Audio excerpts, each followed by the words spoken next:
Hi, നമസ്കാരം.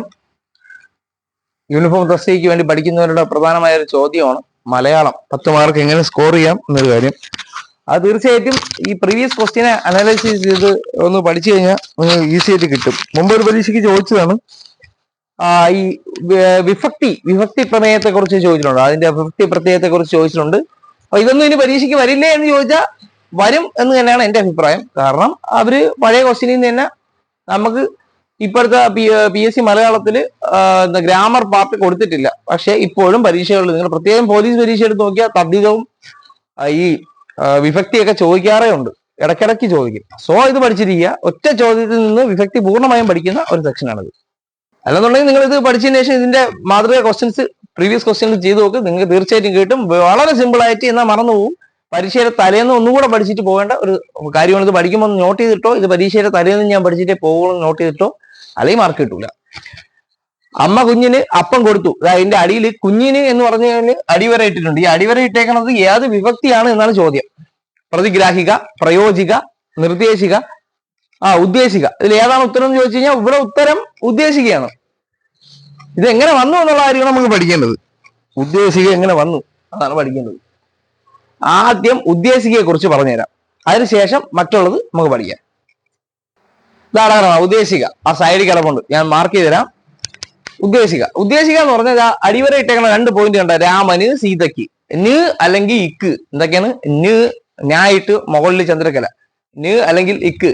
ഈ 2 പദങ്ങളിൽ അവസാനിക്കുന്നതെല്ലാം എന്താണ്? ഉദ്ദേശികയാണ്.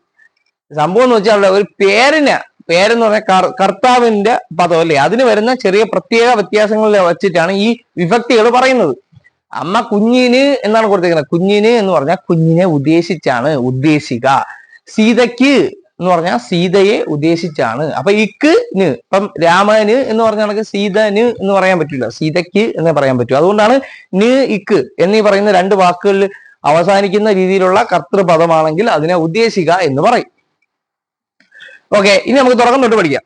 ആദ്യം അവിടെ പഠിക്കേണ്ടത് നിർദ്ദേശികയാണ്. നിർദ്ദേശിക എന്ന് പറഞ്ഞാൽ വളരെ എളുപ്പമാണ്. കർത്തൃപദം എന്താണോ അതേപോലെ തന്നെ കിടക്കും. കുഞ്ഞെങ്കിൽ കുഞ്ഞെന്ന് കിടക്കും, രാമനെങ്കിൽ രാമനെന്ന് കിടക്കും, സീതയെങ്കിൽ സീതയെന്ന് കിടക്കും. അല്ല അതിൽ വേറെ പ്രത്യേകം ഒന്നും ചേർത്തില്ലെങ്കിൽ അത് നിർദ്ദേശിക എന്ന് പറയും. അടുത്തത് പ്രതിഗ്രാഹിക. ഇത് ചോദിച്ചിട്ടുള്ളതാണ്, PYQ ആണ്. പ്രതിഗ്രാഹിക PYQ ആണ്. എ എന്ന് പറയുന്ന പ്രത്യയത്തിൽ അവസാനിക്കും. പ്രതിഗ്രാഹികയിൽ വരണതാണ് എ പ്രത്യേകം, അതായത് എയിൽ അവസാനിക്കും. രാമൻ, സീത, കുഞ്ഞ്. ഇത് 3 വച്ച് പറഞ്ഞു നോക്കാം. രാമൻ എന്നത് രാമനെ എന്ന് പറയും. സീത എന്നത് സീതയെ. എ എന്നുള്ള പ്രത്യേകം വരും. കുഞ്ഞ് എന്നുള്ളത് കുഞ്ഞിനെ എന്ന് പറയും. അമ്മ കുഞ്ഞിനെ എടുത്തു. അതില് കുഞ്ഞിനെ അടിവരയിട്ട ഏത് ഉത്തരം വരും? പ്രതിഗ്രാഹിക വരും.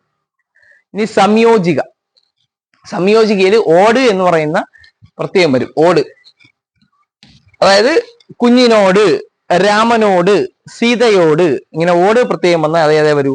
അത് സംയോജികയാണ്. ഇനി അടുത്ത പ്രയോജിക പഠിക്കണം. പ്രയോജിക, പിന്നെ അതേപോലെ സംബന്ധിക, ആധാരിക, സംബോധിക. അപ്പൊ ഈ സംബോധിക അവസാനം കൊടുത്തേക്കുന്നത് വലിയ ഇമ്പോർട്ടന്റ് അല്ല, ചോദിക്കാൻ സാധ്യതയില്ല, ഒന്നിലും പഠിക്കാം. പ്രയോജിക എന്ന് പറഞ്ഞാൽ ആൽ എന്ന് പറഞ്ഞ പ്രത്യയം വരും. ആൽ വരും. രാമനാൽ, സീതയാൽ, കുഞ്ഞിനാൽ. രാമനാൽ ആൽ, സീതയാൽ ആൽ, കുഞ്ഞിനാൽ. ഈ പ്രത്യേകം പറഞ്ഞാണ് പ്രയോജിക. സംബന്ധിക, ഇന്ത്യ അല്ലെങ്കിൽ ഉടേ. ആരെങ്കിലും സംബന്ധിച്ച് പറയുകയാണെങ്കിൽ നമ്മൾ ഇന്ത്യ അല്ലെങ്കിൽ ഉടേ ചേർത്താണ് പറയുന്നത്. അതുകൊണ്ടാണ് സംബന്ധിക എന്നുള്ള പേര് തന്നെ അവിടെ കൊടുത്തേക്കുന്നത്. കുറച്ച് നമ്മൾ ക്രിയാപരമായ നമ്മളെ ആക്ടിവിറ്റീസ് വെച്ച് തന്നെ പഠിച്ചെടുക്കാൻ പറ്റും. കുഞ്ഞിനെ സംബന്ധിച്ച് കുഞ്ഞിന്റെ, രാമനെ സംബന്ധിച്ച് രാമന്റെ, സീതയെ സംബന്ധിച്ച് ഉടേ എന്ന് പറയാൻ പറ്റും, സീതന്റെ എന്ന് പറയാൻ പറ്റില്ല, സീതയുടെ. ഓക്കെ, ഇനി ആധാരിക എന്ന് പറഞ്ഞാൽ ഇൽ അല്ലെങ്കിൽ കൽ പ്രത്യയങ്ങൾ വരും. ഇൽ അല്ലെങ്കിൽ കൽ എന്ന് പറഞ്ഞ പ്രത്യയങ്ങൾ വരുന്നതാണ് ആധാരിക എന്ന് പറയുന്ന സംഭവം. നോക്കിക്കേ, ആധാരിക ഇൽ അല്ലെങ്കിൽ കൽ. രാമനിൽ, സീതയിൽ. ആധാരിക ഒന്നിനെ ആധാരമാക്കി പറയുന്നതാണ്. അപ്പൊ അതിലുള്ള കാര്യമാണ് പറയുന്നത്. അപ്പൊ രാമനിൽ, സീതയിൽ. രാമനിൽ പ്രണയമുണ്ട്, സീതയിൽ പ്രണയമുണ്ട്. കുഞ്ഞിനിൽ അല്ല, ഇവിടെ കുഞ്ഞിനിൽ എന്ന് പറയാൻ പറ്റുമോ? അല്ല, കുഞ്ഞിൽ എന്ന് കൊടുത്താൽ മതി കേട്ടോ. കുഞ്ഞിനിൽ എന്ന് പറയേണ്ട കാര്യമില്ല. കുഞ്ഞിൽ വിശപ്പ്, അങ്ങനെ കുഞ്ഞിൽ എന്ന് പറയാം. കുഞ്ഞിൽ അസുഖമുണ്ട് അങ്ങനെയൊക്കെ പറയൂലേ. അപ്പൊ കുഞ്ഞിൽ ഇല്ല അല്ലെങ്കിൽ കൽ പ്രത്യയമാണ് കൊടുക്കുന്നത്. ആധാരിക രാമനിൽ അല്ലെങ്കിൽ സീതയിലോ. ഒന്നും വേണ്ട, നിങ്ങൾ ആ പ്രത്യയം പഠിക്കുക, പേര് പഠിക്കുക, എത്രയും പഠിച്ചാൽ ഈസി ആയിട്ട് കിട്ടും. ഇനി അവസാനം ഞാൻ പറഞ്ഞത് നടക്കണം, അവിടെ സംബോധിക എന്ന് പറഞ്ഞ സാധനം ഇപ്പൊ മലയാളത്തിൽ അങ്ങനെ വലുതായിട്ട് യൂസ് ചെയ്യാറില്ല. നിർദ്ദേശിക എന്ന് പറയുന്ന ഇതിന്റെ ഒരു വേർഷനാണിത്.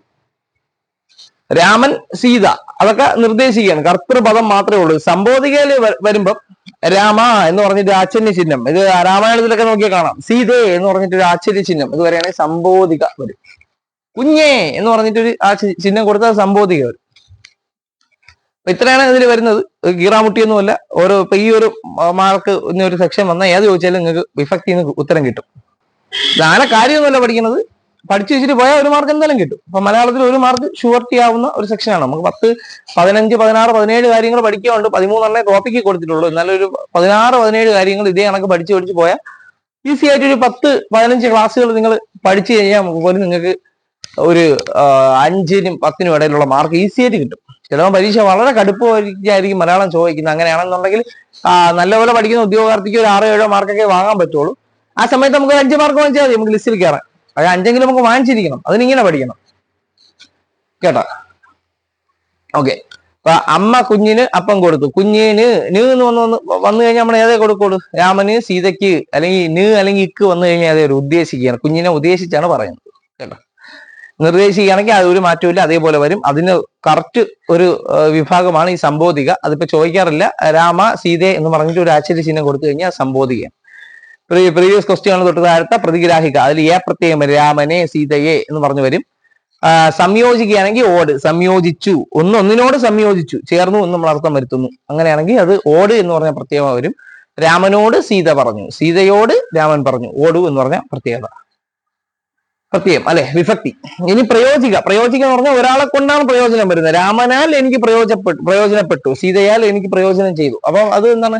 ആൽ പ്രത്യയം വരും. കുഞ്ഞിനാൽ, രാമനാൽ, സീതയാൽ, അങ്ങനെ വരും. സംബന്ധിക, ഒന്നിനെ സംബന്ധിച്ച് പറഞ്ഞ് കുഞ്ഞിനെ, കുഞ്ഞിന്റെ, അതേപോലെ രാമന്റെ, സീതയുടെ, ഇന്റെ അല്ലെങ്കിൽ ഉടെ വരും. ആധാരികയാണെങ്കിൽ ഇൽ അല്ലെങ്കിൽ കൽ വരും. രാമനിൽ, സീതയിൽ വരും. ഉദ്ദേശിക്കുകയാണെങ്കിൽ രാമന്, സീതയ്ക്ക്, കുഞ്ഞിന്. അതാണ് ഇപ്പൊ ചോദിച്ചത്. പ്രതിഗ്രാഹികയും ചോദിച്ചിട്ടുണ്ട്. മറ്റുള്ളതും ചോദിക്കാം. ഓക്കെ.